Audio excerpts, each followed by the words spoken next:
নমস্কার বন্ধুরা, আপনাদের সবাইকে রেইন হেলথ কেয়ার ইউটিউব চ্যানেলে স্বাগত জানাই। আজকে আমার আলোচ্য বিষয় হলো নেভান্যাক অপথ্যালমিক সলিউশনকে নিয়ে। নেভান্যাক অপথ্যালমিক সলিউশন, যেটা অ্যালকন ল্যাবরেটরিজের বানানো একটা প্রোডাক্ট, যার বর্তমান মার্কেট প্রাইস 386 টাকা।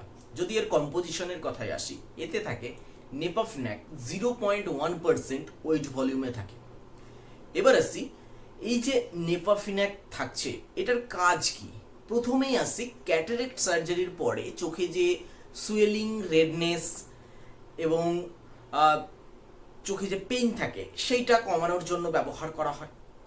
2 নাম্বার, যাদের ডায়াবেটিস রয়েছে, তো ডায়াবেটিস পেশেন্টদের যাতে ম্যাকুলার ইডিমা ফর্মড না হয় সেইটাকে প্রিভেন্ট করার জন্য, বা যাদের ক্ষেত্রে ম্যাকুলার ইডিমা হয়ে গেছে তাদের ক্ষেত্রে আমরা এই নেপাফিন্যাক হিসেবে নেভান্যাক আই ড্রপ প্রেসক্রাইব করে থাকি।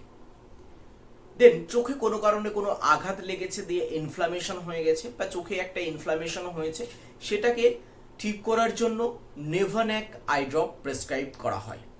যে ক্ষেত্রে স্টেরয়েড কন্ট্রাইন্ডিকেটেড, সেক্ষেত্রে আমরা নন স্টেরয়েডাল ড্রাগ হিসেবে নেভান্যাক প্রেসক্রাইব করে থাকি। প্রথমেই বলে রাখি, এটা একটা non steroidal anti inflammatory drug, মানে কোনো স্টেরয়েড নয়। ইনফ্লামেশনকে ঠিক করতে এটা ব্যবহার করা হয়। কিভাবে কাজ করে? এই যে ইনফ্লামেশনের জন্য দায়ী একটা কেমিক্যাল মেসেঞ্জার, সেই কেমিক্যাল মেসেঞ্জারটাকেই ব্লক করে দিচ্ছে। ইনফ্লামেশনের ফলে কি হয়? চোখে লাল হয়ে যায়, চোখ ফুলে যায়, চোখে ব্যথা হয়।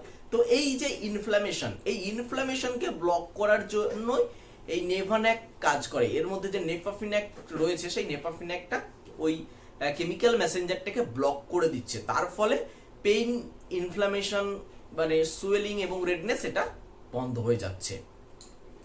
এবার আসছি এর ডোজ। ডোজ হচ্ছে ডক্টর প্রেসক্রাইব করে দিনে 3 বার 1 ফোঁটা করে 2 সপ্তাহের জন্য। এবার আসছি এই নেভান্যাক আই ড্রপের সাইড এফেক্টগুলো কি কি।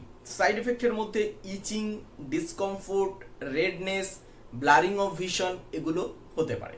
তো এই হলো নেভান্যাক আই ড্রপকে নিয়ে, যেখানে আমরা কথা বললাম নেভান্যাক আই ড্রপ কি, কেন ব্যবহার করা হয়, এর কি কি সাইড এফেক্টস রয়েছে, এর ডোজ কি। ওকে, তো ভিডিওটা ভালো লেগে থাকলে লাইক করো এবং চ্যানেলটাকে সাবস্ক্রাইব করো। ওকে, থ্যাংক ইউ।